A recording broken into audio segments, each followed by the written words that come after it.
तो स्वागत है दोस्तों आप लोगों के अपने YouTube चैनल हिंदी परीक्षा इसके पर। तो आज की इस वीडियो में हम लोग बात करेंगे MHD 22 का, जिसका उस MHD 22 का बुक का नाम है कबीर का विशेष अध्ययन। उसमें एक प्रश्न बहुत ही इंपॉर्टेंट है, कबीर की सामाजिक चेतना पर प्रकाश डालिए। ठीक है, तो इस प्रश्न का उत्तर हम लोग कुछ इस प्रकार देखेंगे। सबसे पहले हम लोग इसकी भूमिका लिखेंगे और भूमिका में हम लोग क्या लिखेंगे उसको हम लोग सबसे पहले देख लेते हैं। तो लिखेंगे कि कबीरदास, जिनका जन्म सन 1398 से मृत्यु हुआ था 1518 में मगहर में, और काशी में जन्म हुआ था, तो भक्ति काल के निर्गुण काव्यधारा के प्रमुख संत कवि थे। उनका साहित्य केवल आध्यात्मिक उपदेशों तक ही सीमित नहीं था, बल्कि उसमें जो उस समय की जो समाज थी, तत्कालीन का मतलब उसी समय का जो समाज था, उसमें व्याप्त जो कुरीतियाँ हैं, जो आडंबर प्रचलित थे, उसके ऊपर उनकी गहरी सामाजिक चेतना भी निहित थी।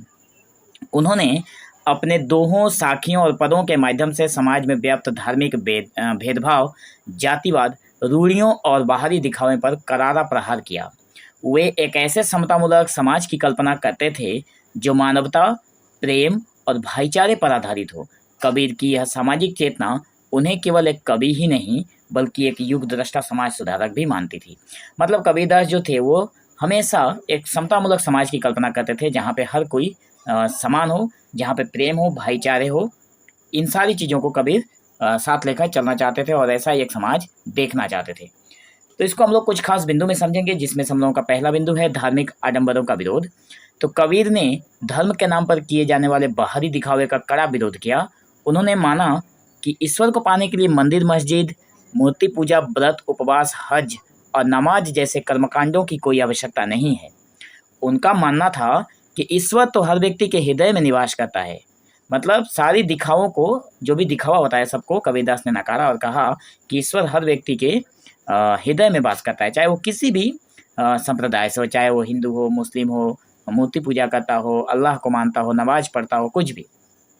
तो उन्होंने कुछ पंक्तियां कही है इसके बारे में। कहा कि कांकर पाथर जोड़ी के मस्जिद लई चुनाए, ता चढ़ी मुल्ला बांग दे क्या बहरा हुआ खुदाए। इस दोहे में वे मस्जिद में अजान देने वाले मुल्ला से पूछते हैं कि क्या तुम्हारा खुदा बहरा हो गया है जो तुम इतनी जोर से चिल्लाते हो। कबीर यही नहीं रुकते, उन्होंने केवल मुस्लिमों पर नहीं बल्कि हिंदुओं पर भी कटाक्ष करते हुए कहा कि क्या पाहन पूजे हरि मिले तो मैं पूंजू पहाड़, ताते यह चक्की भली जो पीस खाए संसार। तो ये कहते हैं कि यहाँ वे मूर्ति पूजा का खंडन करते हुए कहते हैं कि अगर पत्थर को पूजने से ईश्वर मिलते हैं तो मैं तो पहाड़ पूज सकता हूँ, क्योंकि भगवान या फिर ईश्वर मुझे और जल्दी मिलेंगे। इससे तो वो चक्की अच्छी है जो लोगों का भला काम करती है। चक्की पर पीस कर लोग आटा खाते हैं, अनाज पीसते हैं। ठीक है, दूसरे नंबर की पंक्ति में कहते हैं कि जाति प्रथा का खंडन करते हैं। तो कबीर ने समाज में व्याप्त जाति प्रथा, जातिवाद और वर्ण व्यवस्था की ओर घोर निंदा की है। उनका मानना था कि मनुष्य अपनी जाति से नहीं बल्कि अपने ज्ञान और कर्मों से महान बनता है। उन्होंने सभी जातियों को समान माना और कहा कि मनुष्य जन्म से नहीं बल्कि कर्म से श्रेष्ठ होता है। उदाहरण देते हुए उन्होंने कहा कि जाति ना पूछो साधु की पूछ लीजिए ज्ञान, मोल करो तलवार का पड़ा रहें दो म्यान। मतलब यहाँ पे जाति के बारे में कहा है कि जाति के बारे में अगर आपको जानना है तो साधु के बारे में अगर आपको जानना है तो उनके जाति के बारे में मत पूछिए, साधु से उनके ज्ञान के बारे में चर्चा कीजिए।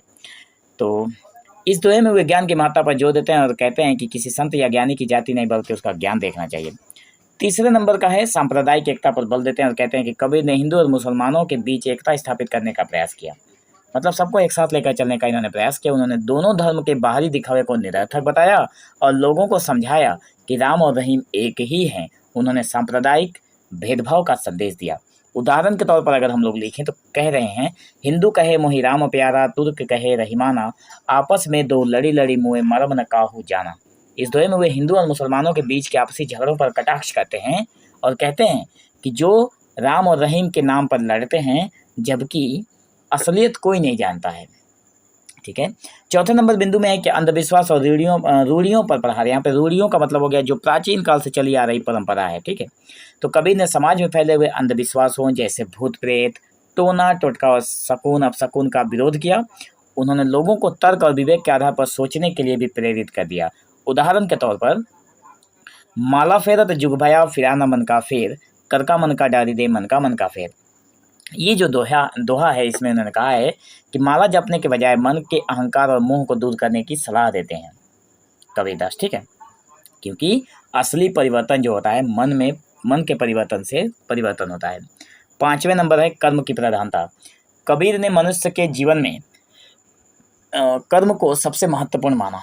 उनका मानना था कि व्यक्ति के अच्छे या बुरे कर्म ही उसके भाग्य का निर्धारण करते हैं। वे निष्काम कर्म के समर्थक थे। उदाहरण के तौर पर वे कहते हैं कि कबीरा ते नर अंध है, गुरु कत कहते और हरि रूठे ठौर न पायो, गुरु रूठे नहीं ठौर। वे इस दोहे में बताते हैं कि गुरु का महत्व ईश्वर से भी अधिक है, क्योंकि गुरु ही सही मार्ग दिखाता है। यहाँ गुरु को सत्कर्म और ज्ञान का प्रतीक माना गया है। अगर हम लोग अहंकार की बात करें तो अहंकार के बारे में भी कबीरदास ने कहा है, और अहंकार को छोड़ने के लिए कहा है इन्होंने। ठीक है, बोल रहे हैं कि कबीर ने अहंकार को ईश्वर प्राप्ति में सबसे बड़ी बाधा माना है। कहते हैं कि अगर ईश्वर को प्राप्त करना है तो अहंकार को आपको छोड़ना पड़ेगा, क्योंकि उनका मानना था कि जब तक मनुष्य के मन में मैं का भाव रहेगा तब तक वो परमात्मा को नहीं पा सकता। उदाहरण के तौर पर इन्होंने कहा है कि जब मैं था तब हरि नहीं, अब हरि है तो मैं नहीं। प्रेम गली अति संकरी तामे दो न समाई। मतलब इस दोहे में वे कहते हैं कि जब तक मेरे अंदर अहंकार था, मैं का मतलब हो गया अहंकार था, तब तक ईश्वर नहीं थे, और जब ईश्वर आए तो अहंकार नहीं है, क्योंकि मेरे जो दिल है, जो मन है, जो हृदय है, उसमें वो प्रेम की गली है जो इतनी पतली है कि उसमें दोनों एक साथ नहीं रह सकते। उसके बाद है 7वें नंबर में नारी सम्मान की बात करते हैं कबीरदास। कबीरदास ने नारी के प्रति सम्मान का भाव व्यक्त किया और उन्होंने नारी के गृहस्थ रूप की प्रशंसा की और उसे समाज का महत्वपूर्ण अंग माना। हालांकि कुछ दोहों में वे नारी के मायावी रूप का भी वर्णन करते हैं, जो तत्कालीन सामाजिक मान्यताओं का प्रभाव था। उदाहरण के तौर पर अगर हम लोग बात करें तो नारी निंदा न करो, नारी नर की खान, नारी से नर होते हैं ध्रुव प्रहलाद समान। तो बोल रहे हैं कि नारी की निंदा नहीं करनी चाहिए, नारी जो है वो नर की खान है, नारी से नर होते हैं और ध्रुव और प्रहलाद के समान नर होते हैं। तो वे इस दोहे में कहते हैं कि नारी की निंदा मत करो, क्योंकि नारी ही नर को जन्म देती है और नारी ही ध्रुव और प्रहलाद जैसे महान व्यक्तियों की जननी भी है। 8वें नंबर पर आती है मानवतावाद का संदेश, जिसमें कबीरदास ने पूरे समाज को मानवतावाद का संदेश देते हैं और कहते हैं कि सबको चेतना, मतलब सामाजिक चेतना का आधार मानवतावाद था उनका, और उन्होंने सभी मनुष्यों को समान माना और प्रेम, भाईचारा और सद्भाव का संदेश दिया, और उनके लिए मनुष्य में कोई भेद नहीं था। उदाहरण के तौर पर अगर बोलें तो पोथी पढ़ी पढ़ी जगमुआ, पंडित भया न कोय, ढाई अक्षर प्रेम का पढ़े सो पंडित होए। तो पोथी पढ़ी पढ़ी जगमुआ, पंडित भया न कोय, ढाई अक्षर प्रेम का पढ़े सो पंडित होए, ये जो दोहा है ना, इसमें उन्होंने प्रेम का 2.5 अक्षर पढ़ने की बात को लेकर इन्होंने चर्चा किया है और कहा है कि सच्चा ज्ञानी वही बन सकता है जो जिसके हृदय में प्रेम हो। 9 नंबर की पंक्ति है जिसमें कबीरदास कहते हैं कि कबीर ने परोपकार का सबसे बड़ा धर्म माना। कबीर कहते हैं कि लोगों का भलाई करना ही उनका धर्म है।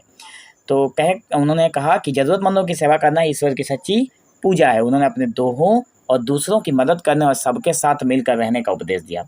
उदाहरण के तौर पर कहते हैं कि वृक्ष कबहू नहीं फल भखे, नदी न संचय नीर, परमार्थ के कारण साधुन न धरा शरीर। मतलब वो कहते हैं कि जिस प्रकार पेड़ अपने फल खुद नहीं खाते हैं, जिस प्रकार नदियाँ अपना पानी खुद नहीं पीती हैं, ठीक उसी प्रकार साधु, महात्मा, संत जो होते हैं वो पुरुष भी दूसरों की भलाई के लिए ही जन्म लेते हैं। 10वें नंबर पर है सत्य का आग्रह करते हैं और कहते हैं कि कबीर ने अपने काव्यों में हमेशा सत्य का पक्ष लिया है।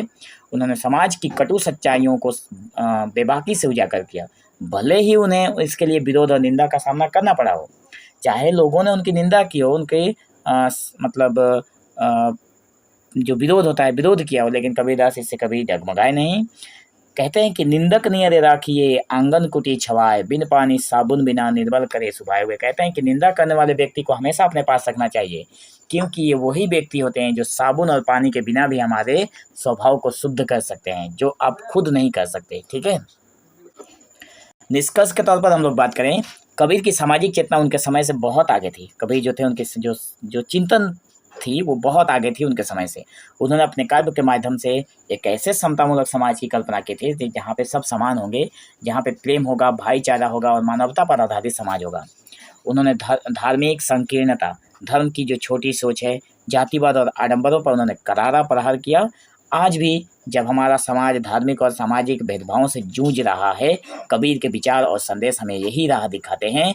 उनकी वाणी न केवल एक साहित्यिक धरोहर है, मतलब उन्होंने जो वाणियाँ कही है ना, उन सभी को उनके जो शिष्य थे उनको एक जगह पर रखे और उसका नाम दिया है बीजक। आप लोग सभी लोग जानते हैं।